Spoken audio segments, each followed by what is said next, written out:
It's so good to be here this morning with the Horizon family.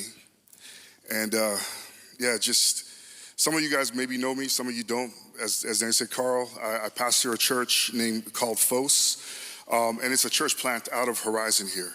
And so even though you may not see my face very often, actually you saw it more now than you have in the last 3 years, but nonetheless, if you don't see my face very often, just know that we're still kinfolk, know that we're family, that FOS is an expression of Horizon, even though we show up and it may look very different, but just know that me personally, I'm so appreciative of Horizon as a church, as a family, as a community, because of what you do here now, but also what it means to my community to be able to grow. So I just want to thank everybody here just for the love, support, and prayer that you have given FOS over the years. It has meant the world to me personally. And so, as I said, it's good to be here this morning. It's good to see so many friends and just familiar faces. Every time I come here, it's like being able to catch up. It's like going to a family reunion, right? So one of the things that we do at FOS every time that we gather on Sundays is we always open with the Lord's Prayer. And the reason that we open with the Lord's Prayer is that it's a reminder that we are praying with 2 billion people around the world, and that we're also praying with people who have come 2,000 years ahead of us, right? And this is a prayer that Jesus gave us in order to unify the body of Christ. And so I want to pray this prayer over us as we begin the message this morning. Our Father in heaven, let your name remain holy. Bring your kingdom. Manifest your will on earth as it is in heaven. Give us each day that day's bread, no more, no less. And forgive us our debts as we forgive those who owe us something. Lead us not into temptation, but deliver us from evil. Amen. I love the wisdom literature in the Bible. And I'm kind of a melancholy person, and like morose is my happy place, right? So I was really tempted to preach on Ecclesiastes this morning, right? Like when the author of Ecclesiastes in the second verse of the book says, meaningless, says the teacher, utterly meaningless, everything is meaningless. I'm like, wow, my spirit is soaring right now. The Bible is speaking my love language. But I exercised wisdom this morning because I figured that there's only a handful of you in this room here that would actually survive that journey with me. At the end of it, I'd be glowing. Everybody else would be like, it's meaningless, right? But I know so anyways. But as I said, truthfully, I love all the wisdom literature of the Bible because it helps us to see life from a bigger perspective. And so the title of this message this morning is Ancient Wisdom in the Present Tense, because the reality is that quite often we look at the words of the Bible, the wisdom of the Bible, and think this is archaic. Maybe you don't personally, but that's a comment that I get a lot of times. Why do we read these old words anymore? And I have no idea, and people say, I have no idea how this could possibly work for my life today. This is just ancient words that don't mean anything nowadays. But the reason why I say ancient wisdom in the present tense is because this morning I want us to take a journey into some of this ancient wisdom to see if we can bring it into the present tense, to see if we can allow these ancient words to speak life to us here and now today. So before I get to the passage in the text that we'll be looking at today, I just want to take a moment to touch on something that I think links what we're going to talk about this morning to just what we as a community have been talking about for the last few weeks. And also perhaps adds a little definition to how I'm using the words wisdom in Proverbs as well, right? And so I figured I would exercise some wisdom and watch the previous messages from this series in order to make sure that I wasn't needlessly being redundant, right? That if I was gonna preach on the same passage as somebody else, that I could make up some profound reason why I was doing it, right? But in the opening of the opening message, I loved Pastor Daniel's analogy of the double yellow lines between order and chaos, right? To stay on your side of the road, to stay in your lane, and that is excellent wisdom. It is advice that we need to follow most of the time, right? And that is what wisdom is, biblical or otherwise. In the proper context, it is wisdom that should be followed most of the time. But wisdom is not rules, right? It's observations about how life works, how the world works around us. And that is what the author of Proverbs is offering us. He's offering us observations about how the world works. Don't cross the double yellow line. But what if there's a vehicle coming at you and the only way to escape it is to cross over the double yellow line, right? Of course, all of us, we're gonna cross over that line. But we don't make a rule about it. We would understand that wisdom is about learning to observe and apply experience to every situation that we find ourselves in. And so often, someone will say to me in conversation, but Carl, the Bible doesn't tell us anything about insert the blank. And my response is always, but the Bible teaches us to think based on the experiences of others found in biblical narratives. So even when we find ourselves in situations where the Bible is silent about reading the Bible, soaking in the words of the Bible, allowing the same Holy Spirit that we read about in the Bible to guide us, we know we can respond. And that is the beauty of wisdom. That is biblical wisdom. That the ability to think, reflect, and understand life based on the experiences of others found in the biblical narratives. I'm gonna say that one more time. Biblical wisdom is the learned ability to think, reflect, and understand life based on the experiences of others found in the biblical narratives. One of my favorite Old Testament scholars, I'm a nerd, so I had to sneak in a scholarly quote here. Walter Brueggemann says it this way: we can see that wisdom is the embodiment and agency of a generative moral coherence in creation. Moral coherence insists that deeds and consequences come together, that the Creator God, via wisdom, assures the connection between the choices we make and the outcomes we must live. Wisdom is not a moral code, but a force that is creative and willing creation into its true fulfillment. Being wise is bringing one's life, conduct, and policy into, I would use the word alignment, with the generative resolve of peace. And that is why I love the wisdom literature of the Bible, because it is a guide on the road to life that helps us navigate from here to eternity. It helps us to create rules and rhythms of life, but it also helps us to know when those rules and rhythms need to be broken, right? Wisdom is both simple and complex, and it is also obvious and mysterious all at the same time. So this morning, we're gonna sit with the opening of the book of Proverbs and then move into a couple of Proverbs to begin to explore how wisdom works.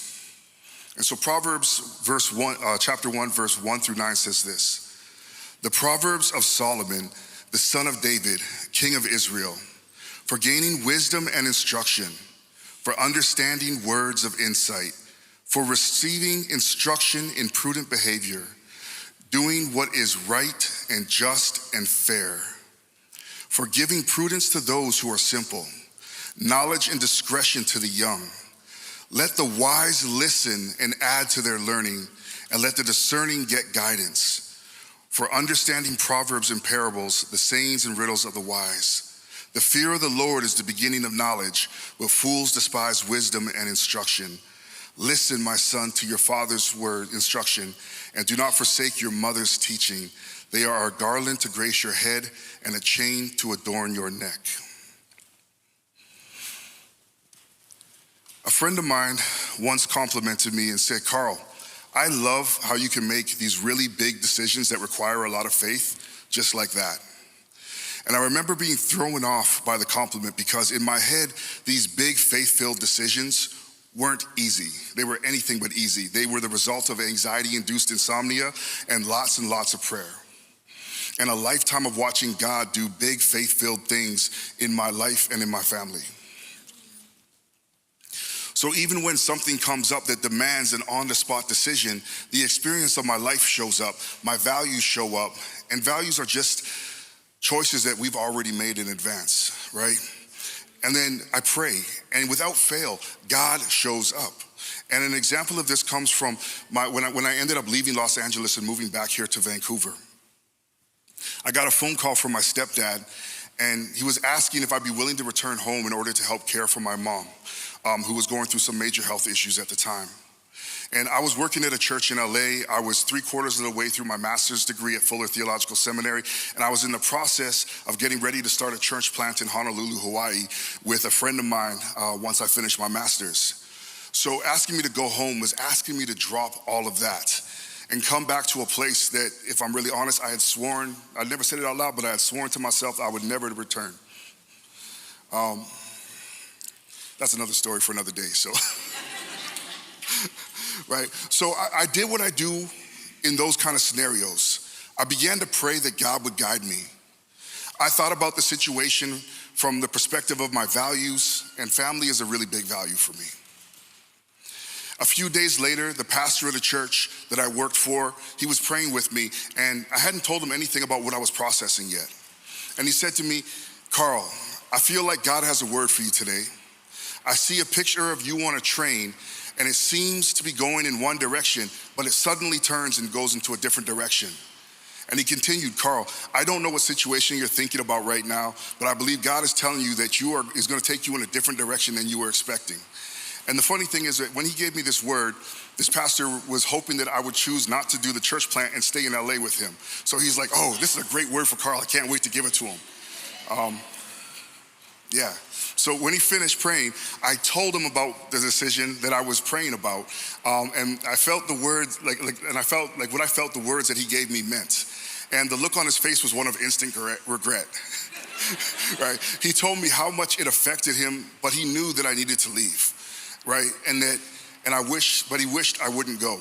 And so I called my mom later that night, and I told her that I was coming back to Vancouver in order to help out. And I tell you that story because I spent a lot of time reflecting on that story, a lot of time to even understand the rhythm of that story. And it was one of the biggest decisions that I've had to make in my life, right? Because it drastically affected the outcome of my life. Because right now I could be sitting on the beach in Hawaii, but I'm here instead, right? So it drastically affected my life. But when other people look at that decision, they're like, man, you made that decision really, really quick, Carl. Like literally in a matter of a couple days, you decided to upend your life and completely do something different. But that decision was born of years of processing, right? It was born of the revelation about myself that even came years later. But the fact that it was something that I sat with my experience, I sat with my values, and then I sat with what was God telling me to do in that moment. And I was able to make a decision that affected the outcome of my life. I've always had this, but the thing is that like at that moment, I was like, yeah, I do make decisions really fast. Because I've always had this image of myself as the kind of person that makes decisions on the fly. Like at the drop of a hat, sorry, I'm ADHD, so yeah. That makes decisions at the drop of a hat. But one thing that I learned about myself over the past few years is that I actually need a lot of time to process, which then allows me to make decisions really, really quickly, right? So it wasn't until a mentor of mine pointed this out to me that I realized that this was true. He observed a pattern in my life. He observed something that gave me anxiety. He gave me insight that helped me to actually liberate me from an incomplete perception of myself. And that is what wisdom is, right? It's observations about life and how things work, about how you function, about how the world functions that are reflected upon, and in turn provide insight for how we then should live, right? But we must be willing to see, we must be willing to understand, and then willing to put what we see and understand into action. And so we've all heard the saying, hindsight is 20/20, right? But the reality is hindsight isn't 20/20. And I know a lot of people, because they look back at their lives and they never understand why certain things have happened. And they never understand why certain things keep happening, right? Hindsight is 20/20 when reflected upon and understood. And Proverbs works the same way. We have to reflect upon them. We have to seek understanding of them and within our context, and then with clarity and understanding, we put wisdom that we have gained into action. Proverbs are ancient hindsight. When we do that, these ancient words become words that can transform our lives. They become words that can transform the world around us. Another one of my mentors told me that we gain wisdom from two places, from two ways: from our own experiences and from the experiences of others, right? Like if you run into a wall, once you recover your senses, wisdom that you should have gained from that instance was don't run into walls because it hurts. But you could also gain wisdom by watching someone else run into that wall, laughing about it, observing it, reflecting upon it, understanding that when they ran into a wall, that looked like it really hurt. You know what I mean? And so Proverbs are the collected reflections of other people running into walls that were gathered up 2,500 years ago. And we now have the benefit of allowing those experiences to help us grow in wisdom here and now. A couple of quick thoughts before I go on, though, is that when we make these kind of big general statements like wisdom this, wisdom that, Proverbs this, Proverbs that, is that we kind of gloss over the fact that not all wisdom that others will pass on to you is helpful wisdom for you, exactly, right? What worked for one person may not work for you. Proverbs are not one-size-fits-all instructions for life. Proverbs are general observations about life that were helpful to someone at some time in some place. And that is why it is important to reflect and understand before one acts. And so now that we kind of laid a foundation for what are Proverbs, what is wisdom, especially coming out of the Bible, what I want to do is I want to actually walk through a few examples of how Proverbs have offered me wisdom in my life, reading through different Proverbs. And so I'm going to give a couple examples of this at work. And one example is this. You've probably heard and were terrified of this phrase: spare the rod, spoil the child, right? It is a proverb that I'm sure most of us have heard, or at least in my childhood, as I said, I was haunted by it. Like spare the rod, spoil the child is based on the Proverb 13:24. Whoever spares the rod hates their children, but the one who loves their children is careful to discipline them. At first glance, at least within the tradition that I was raised in, this proverb is admonishing people to hit their children out of love. This hurts me more than it hurts you. I'm only hitting you because I love you. You made me have to hurt you. Were phrases that I heard in coordination with this passage growing up. And they're toxic message, in my opinion, they're toxic messages that have come from the misuse of this proverb. These are toxic interpretations that come from acting without reflection and understanding. Right? So first, the word rod in this saying, spare the rod, spoil the child, is a metaphor. And second, before anyone tries to call me out, the word spoil in this saying is also a metaphor, because no one actually believes that their child will literally rot, right? And so this leads me to the place where I have to ask the question, where else have we heard the word rod used? Psalm 23, Psalm 23 is what comes to mind for me. Your rod and your staff comfort me. Right? Which come from a psalm about God being a shepherd who guides and loves us. In this psalm, a rod is one of the shepherd's tools that is used to bring comfort to the sheep. And just to be clear, it is the same Hebrew word being used in both of those verses.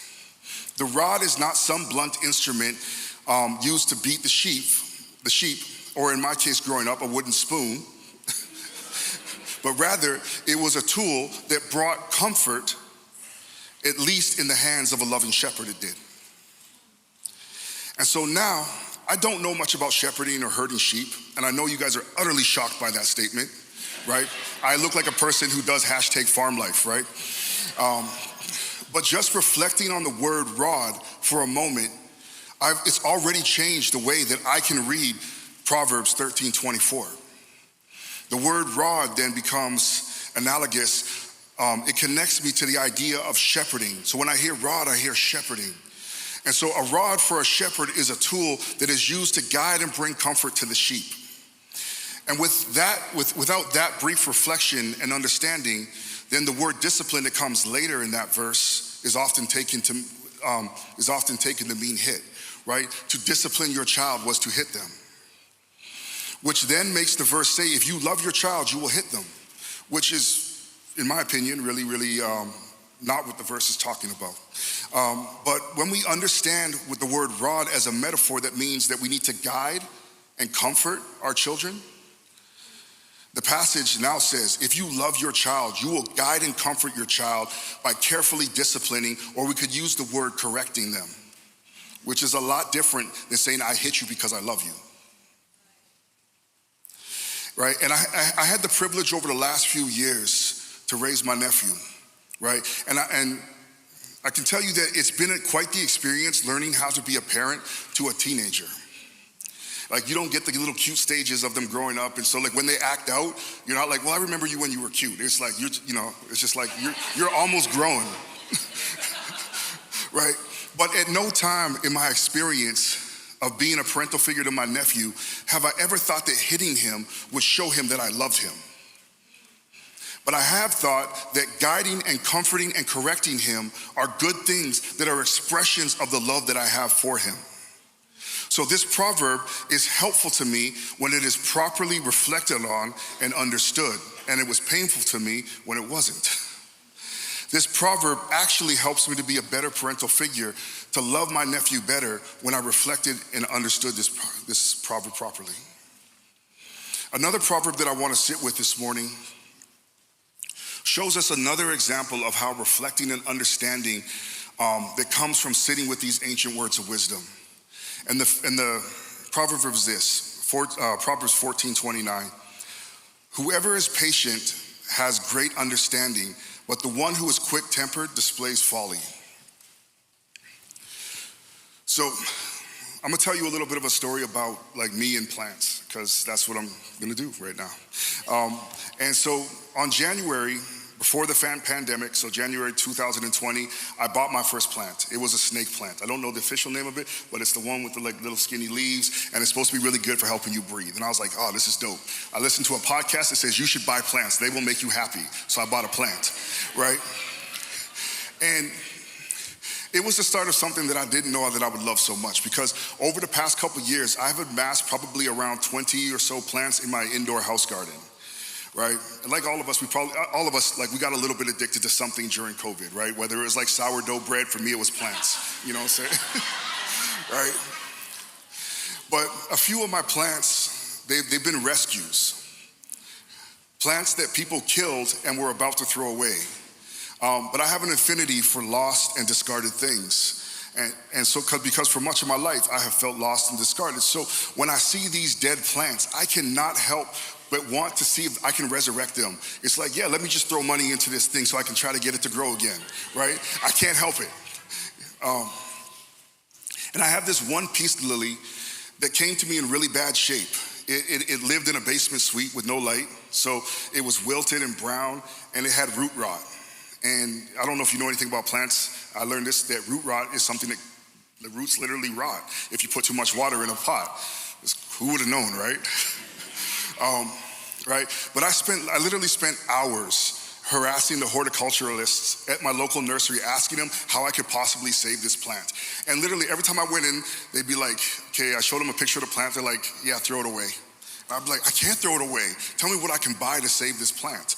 And I spent, I kid you not, over $200 trying to save this plant that was worth $10. Right? But no matter what I did, this plant withered and died. It was really sad. You can all cry with me. But there was nothing left of the plant. The leaves were gone, the roots had rotted. But for some reason, I'm like, you know what? I'm gonna keep fertilizing the soil. And so I kept watering the plant. And this spring, little green shoots began to shoot from the dirt, shoot up through the dirt. It was alive, like kind of, not in a Frankenstein moment, but in like a clean oxygen kind of moment. This plant that was dead was holding on and finding a way to live again. And so every time I see this plant, I smile. I can't help it. I just see the plant. I'm like, look at that little green leaf right there. It's a new one. It grew up, you know what I'm saying? And I'll be walking over. I'll call my nephew. I'm like, Malachi, come here. Man, you see that new leaf right there? It grew last night, right? And he's looking at me like, Uncle, you are crazy.